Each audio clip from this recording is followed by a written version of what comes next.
ஓட்டு போடுறதுக்கு வந்தங்க, ஓட்டு உரிமை வந்து நீக்கியிருக்காங்க, டெலீட் பண்ணி வச்சிருக்காங்கன்னு சொல்றாங்க. ஆனா எதனால டெலீட் ஆச்சுன்னு தெரியல. இதுவரை நான் இதே பூத்துல தான் இப்ப கண்டினியூஸா நான் ஓட்டு போட்டிருக்கேன். 4 ஓட்டு நான் இங்க தான் போட்டிருக்கேன். ஆனா இந்த இது 3வது இடைத்தேர்தல் எனக்கு நான் ஓட்டு போடுற இடைத்தேர்தல். இதுக்கு முன்னாடி 2 இடைத்தேர்தலும் போட்டிருக்கேன். இப்ப முடிஞ்சு போன பிரதமர் எலெக்ஷன், அதுலயும் பிரதமர் எலெக்ஷன்லயும் நான் வந்து ஓட்டு போட்டிருக்கேன். இப்பவும் வந்து போடலான்னு வந்தா இப்ப டெலீட் ஆயிருக்குதுன்னு சொல்றாங்க. இதுக்கு முன்னாடியும் வந்து ஓட்டு ஸ்லிப் கொடுப்பாங்க இல்லைங்களா, அப்பயும் வந்து வரலீங்க. அப்ப கேட்கும்போது டெலீட் ஆயிருக்குன்னு சொன்னாங்க. பூத்ல நாங்க போய் விசாரிச்சோம், டெலீட் ஆயிருன்னு சொல்றாங்க. அதுக்கு மேல வேற எந்த ரீசனும் சொல்லல. இப்ப போய் கேட்டப்பையும் வந்து அதே தான் சொல்றாங்க. நீங்க இது எனக்கு உண்மையிலேயே மன உளைச்சலுக்கு ஆளாயிருக்கு. என்னோட உரிமை பறிக்கப்பட்டிருக்குது. எல்லாரும் அவங்கவுங்க ஓட்டை போடுறாங்க. எனக்கு ஓட்டர் ஐடி இருந்தும், இந்திய குடிமக்களா இருந்தும் எனக்கு ஓட்டு இப்ப போட முடியலன்னு சொல்றாங்க.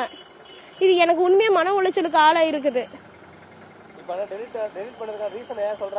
ரீசன் வந்து நீங்க வந்து ஏதாவது பண்ணிருப்பீங்க போன்ல. நாங்க ஓட்டு போடுறதுக்கு ஓட்டர் ஐடி நாங்க இப்பதான் எடுத்துட்டு வரோம்.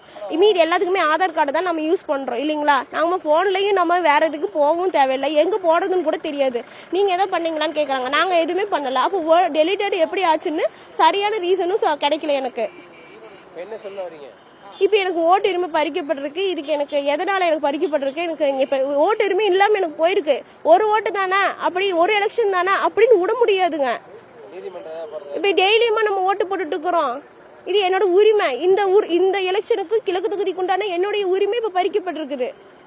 இப்ப இதுக்கு எனக்கு கரெக்டான ஆன்சர் தெரிஞ்சாகணும். எதனால டெலீட் பண்ணாங்க, இதுக்கு யார் காரணம், அது தெரிஞ்சாகணும். எனக்கு நியாயம் கிடைக்கணும்.